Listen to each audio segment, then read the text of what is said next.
When the movie begins, we see a car with a lot of water on its windshield as it rains heavily outside. We also see a girl getting drenched in the rain.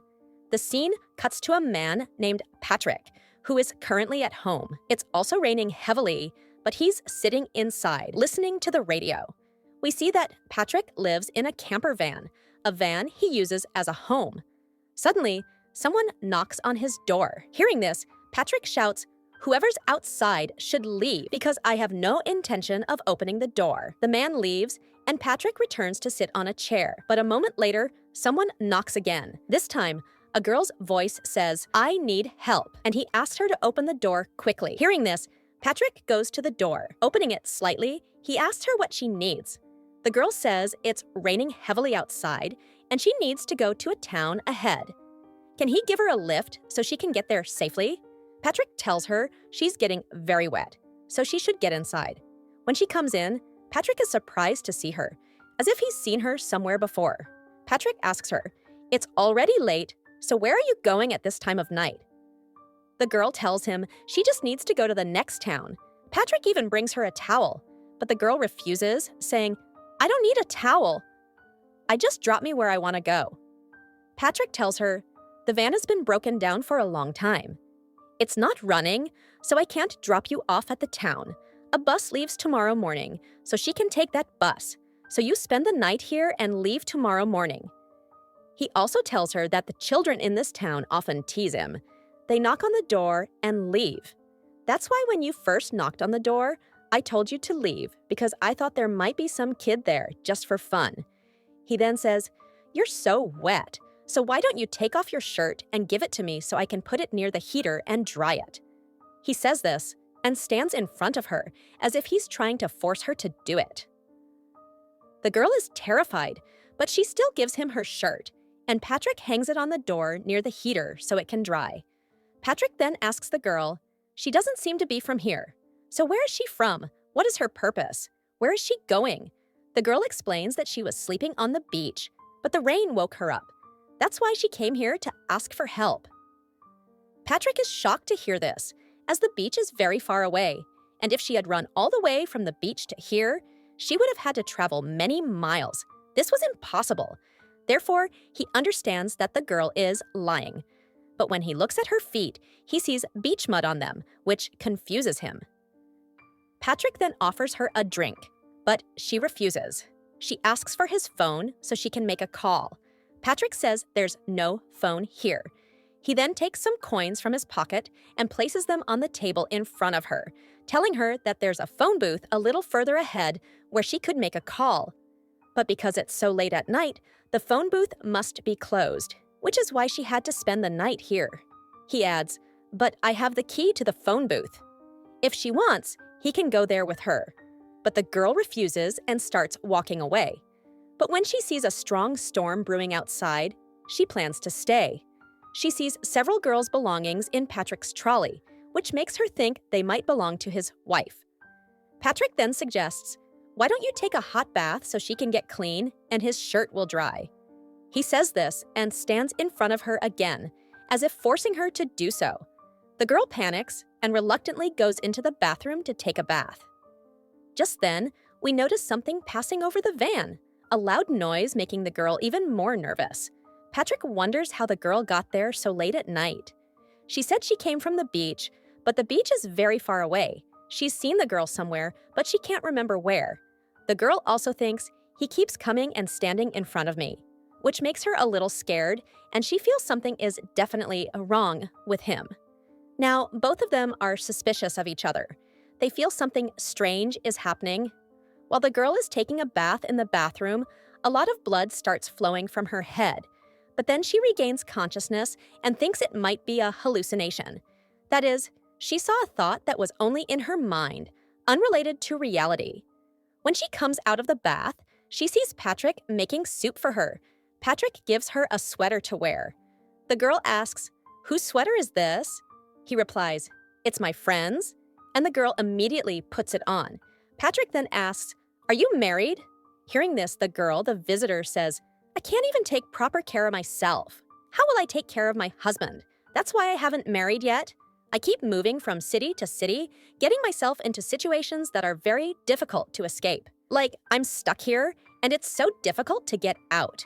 The girl then asks Patrick why he was up until 2 a.m. Patrick tells her that he's so lonely that he can't sleep. He then offers her soup to drink, but she refuses because she doesn't trust him at all. Suddenly, there's a knock on the door, which frightens him.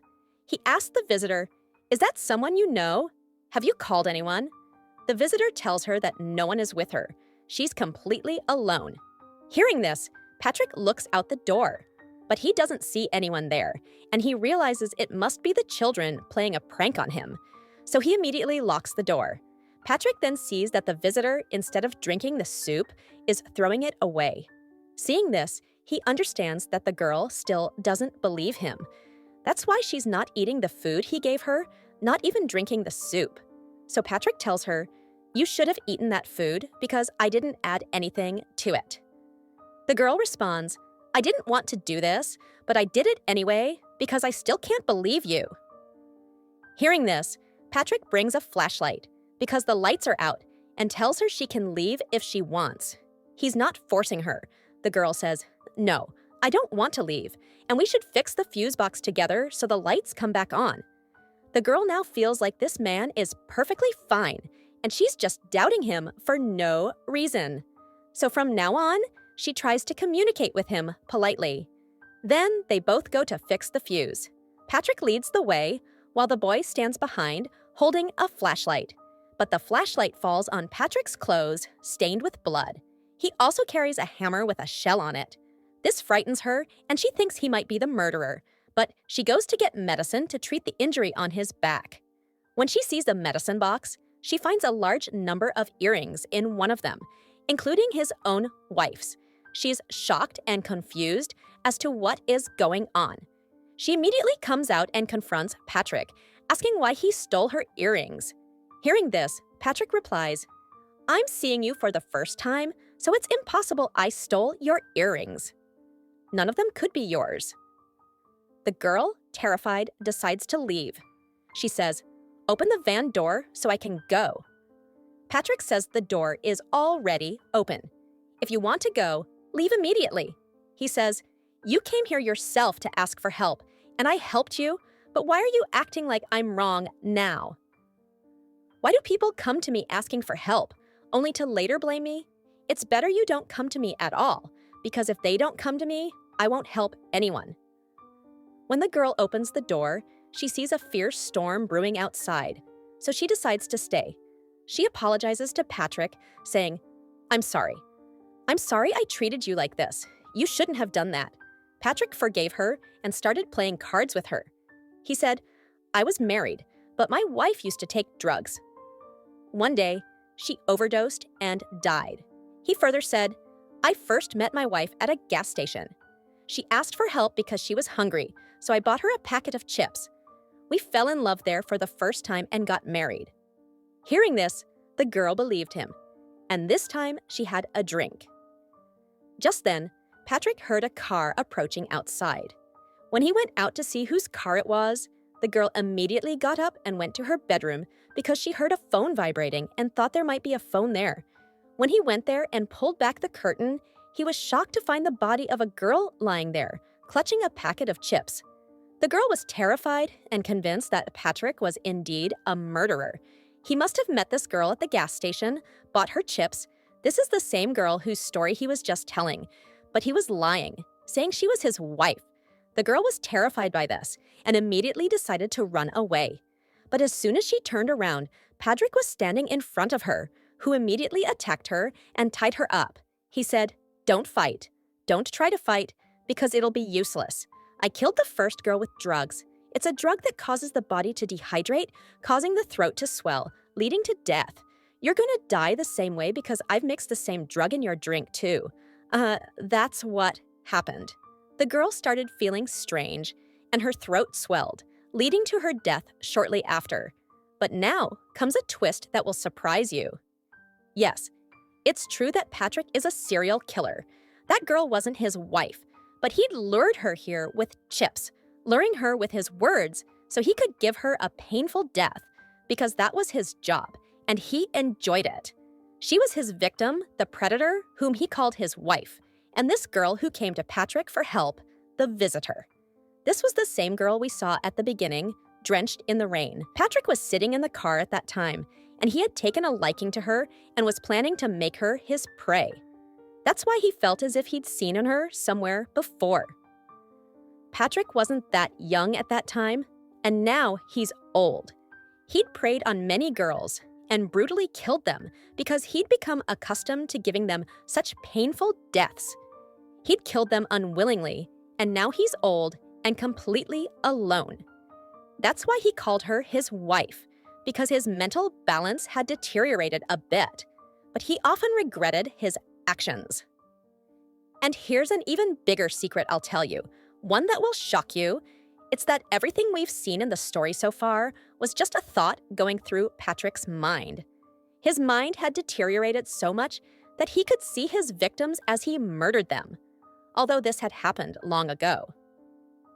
These visions were often of his various victims, girls he had killed since his youth, and all of these things made him feel ashamed. Thoughts of some of the girls became hallucinations. He could even see things he hadn't done to them. It was only because of his mental state that he made up stories. As he saw this girl, when she came to him for help, Patrick killed her with a hammer. This is why he saw blood while showering. The rest of his time with the girl was merely Patrick's hallucinations, and he kept the belongings of every girl he killed. Now, the spirits of all those girls come and force Patrick to take the same drug, which he does without thinking. Now, it's his turn to die.